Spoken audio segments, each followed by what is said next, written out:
आज के स्टोरी बहुत ही खास होने वाले हैं, तो इस स्टोरी को ध्यानपूर्वक जरूर सुने। तो चलो स्टार्ट करते हैं। एक लड़का करीब 19 साल का था। उसका नाम सौरभ था। बहुत ही ज्यादा चंचल, थोड़ा होशियार, पढ़ने लिखने में माहिर लड़का था। वह अपनी पढ़ाई गांव से दूर रहकर एक शहर में पढ़ाई करता था। सौरभ के कॉलेज में गर्मियों की छुट्टी तथा होली की त्योहार के कारण उनके कॉलेज में छुट्टी होने वाले थे। वो कोलकाता शहर से अपना घर झारखंड के रांची जिला में आने वाला था। सौरभ का घर रांची जिला में ही स्थित था। कॉलेज की छुट्टी होते ही सभी लड़के अपने अपने घर की तरफ ट्रेन पकड़कर निकल चले थे। फिर उन्हीं में से सौरभ भी अपने घर की तरफ जाने के लिए टिकट काउंटर पर अपना टिकट कटाने के लिए गया था। जैसे ही टिकट काउंटर पर गया था, वहां बहुत ज्यादा भीड़ लगी हुई थी। लेकिन दूसरी तरफ टिकट काउंटर के दूसरी लाइन में लेडीज मतलब कि महिला लोगों की लाइन लगी हुई थी। ट्रेन बहुत जल्द ही आने वाली थी, जिसको सबसे सौरभ को भी जल्दी में टिकट कटाने की ज़रूरत थी। वो जब टिकट काउंटर पर गया तो देखा कि बहुत ज़्यादा भीड़ होने के कारण वो बहुत पीछे लाइन में लग गया था। सौरभ को लग रहा था कि अब टिकट मिलना मुश्किल ही नहीं, नामुमकिन है, क्योंकि ट्रेन आने में मात्र 10 मिनट ही बाकी थे और करीब 100 लोगों की लंबी लाइन लगी हुई थी टिकट काउंटर में। वो जल्दीबाजी में टिकट कटाने के लिए कोई तरकीब सोच ही रहा था कि उसे एक लड़की दिखाई दिया। वो लड़की भी ना टिकट लेने के लिए महिला वाली टिकट काउंटर वाली लाइन में लगी हुई थी। वो लड़की भी रांची जाने वाली थी और उनके पास पेन नहीं था टिकट फॉर्म भरने के लिए। ऐसे में सौरभ के ऊपरी पॉकेट में कलम देखकर वो लड़की कहती है कि कृपया मुझे थोड़ा सा कलम दीजिएगा, मुझे भी फॉर्म भरना है टिकट खरीदने के लिए। उसके बाद सौरभ कहता है, मैं लिखने के लिए कलम तो दे दूंगा, लेकिन कृपया करके मेरे भी टिकट मांग लीजिए। आप भी उसी स्टेशन तक जाइएगा जिस स्टेशन से मुझे घर जाना है। तभी वो लड़की पूछती है कि आपको कौन सा स्टेशन पर जाना है। उसके बाद सौरभ कहता है कि मुझे झारखंड के रांची स्टेशन तक जाना है। फिर उसने वो लड़की भी कहती है, मुझे भी झारखंड के रांची डिस्ट्रिक्ट जाना है। फिर उसके बाद सौरभ कहता है कि एक ही टिकट में मेरा भी नाम भर लीजिएगा, मुझे भी टिकट लेने में आसानी हो जाएगी और फिर हम लोग उसी टिकट से अपना सफ़र तय कर लेंगे। लड़की सौरभ का बात मान जाती है। वह कहती है कि ठीक है, मैं आपका टिकट अपनी टिकट मिलाकर ले लूँगी। फिर सौरभ अपने पॉकेट से पैसे निकलता है, उस लड़की को देता है ताकि वो टिकट उसके बदले भी कटाते हैं। हम दोनों आदमी टिकट लेकर दौड़े दौड़े ट्रेन के पास आता है। जैसे ही ट्रेन में दोनों आदमी चलते हैं, ट्रेन को 1 मिनट में अपना इंजन चालू करके चल पड़ती है। हम सांवरा और वह लड़की दोनों चैन की सांस लेते हैं और दोनों आमने सामने वाली सीट में बैठकर बातें करने लगते हैं। हावड़ा स्टेशन से रांची स्टेशन जाने के लिए करीब करीब 8 से 9 घंटे लगते हैं और वो भी यह सफ़र रात का सफ़र होता है। वही वहाँ से ट्रेन है, रात में ही चलती है। ऐसे में दोनों को बातचीत करने के लिए मौका मिल जाता है। दोनों अपनी अपनी सीट पर बैठकर दोनों एक दूसरे से बातचीत करना शुरू कर देते हैं। गाड़ी चलते ही थोड़ी देर होने के बाद वो लड़की कहती है कि मुझे खाना खाना है, मुझे भूख लगी है। तभी सौरभ कहता है, जी ठीक है, आप खा लीजिए, मैं बाद में खा लूँगा, मुझे अभी भूख नहीं लगी है।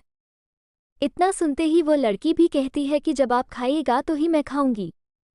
कभी सौरभ पूछता है, क्या ऐसी क्या बात है कि जब भी मैं खा लूँगा तो ही तुम खाएगी ही। तभी वो लड़की कहती है कि हम दोनों साथ में जा रहे हैं, मैं अकेले खाऊंगी, मुझे अच्छा नहीं लगेगा, इस कारण से मैं जब आप खाएगा तो ही नहीं खाऊंगी। दोनों में बातचीत शुरू हो जाती है और उस लड़की का नाम पूछता है। वो लड़की अपना नाम शोभा बताते हैं। तभी वो लड़की कहती है कि मुझे तो आपका नाम पहले से ही पता है। उसके बाद सौरभ कहता है कि आपको मेरा नाम कैसे पता चला है।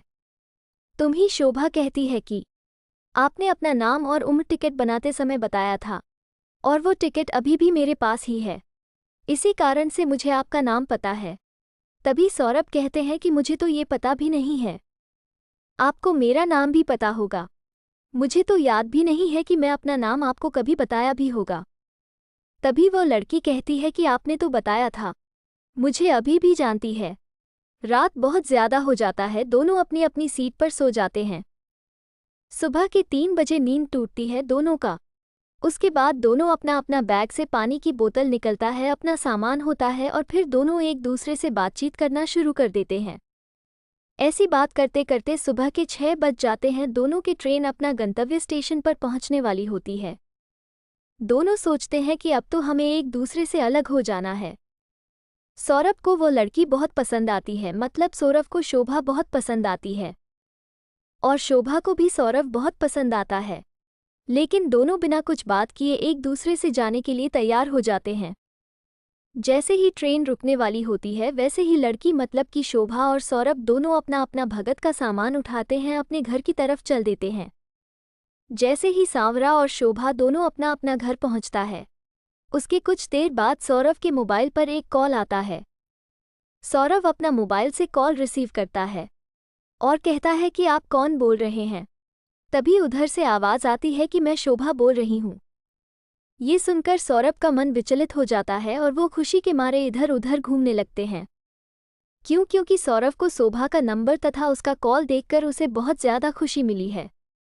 तभी शोभा मोबाइल पर कहती है कि आपने अपना घर पहुंच लिया है। तभी सौरभ करता है कि हाँ, मैं 1 घंटा पहले ही अपना घर पहुंच चुका हूँ।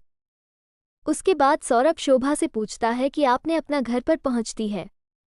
तभी शोभा कहती है कि मैं भी 1 घंटे पहले ही पहुंच चुकी थी, मुझे नहाने और फ्रेश होने में टाइम लग गया था, इसलिए मैं 1 घंटे बाद फ़ोन कर रही हूँ।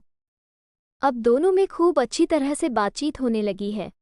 दोनों मिलकर हर दिन भर रात भर मिलकर बातें करते रहते हैं और अब दोनों को एक दूसरे से काफ़ी ज़्यादा मित्रता और एक दूसरे में प्यार होने लगा था। एक दूसरे से मिलने के लिए एक दिन ज़रा सी स्टेशन पर बुलाया और स्टेशन के बाजू में एक पार्क था, वही दोनों एक दूसरे से मिलने का समय भी फिक्स किया था। फिर दोनों मिलकर आती वहाँ से बातचीत करते हैं। दोनों एक दूसरे को समझते हैं तथा एक दूसरे को प्यारा अथवा किस करते हैं। उसके बाद दोनों अपनी शादी के लिए अपने अपने घर वाले को कहते हैं। घर वाले दोनों के घर वाले से बातचीत करते हैं और शादी के लिए राजी हो जाते हैं। ये सुनकर सौरभ का मन में खुशी का ठिकाना नहीं रहता है और अपनी शादी के बारे में सुनते ही दोनों को खूब जमकर बातें करने लगते हैं। उसके कुछ ही देर बाद दोनों की शादी हो जाती है और फिर दोनों एक दूसरे के साथ उसी तरह शोभा से एक परिवार के साथ रहने लगते हैं। दोनों का रिश्ता एक बहुत ही ज़्यादा बेहतरीन और बेहतर ढंग से निभाया जा रहा था, क्योंकि दोनों एक दूसरे से बेहद ही ज़्यादा प्यार करते थे। ये स्टोरी आपको कैसा लगा कमेंट में ज़रूर बताना। अगर आपको अच्छा लगा तो मेरे चैनल को लाइक शेयर सब्सक्राइब ज़रूर करें। मिलते हैं नेक्स्ट वीडियो में, तब तक के लिए बाय।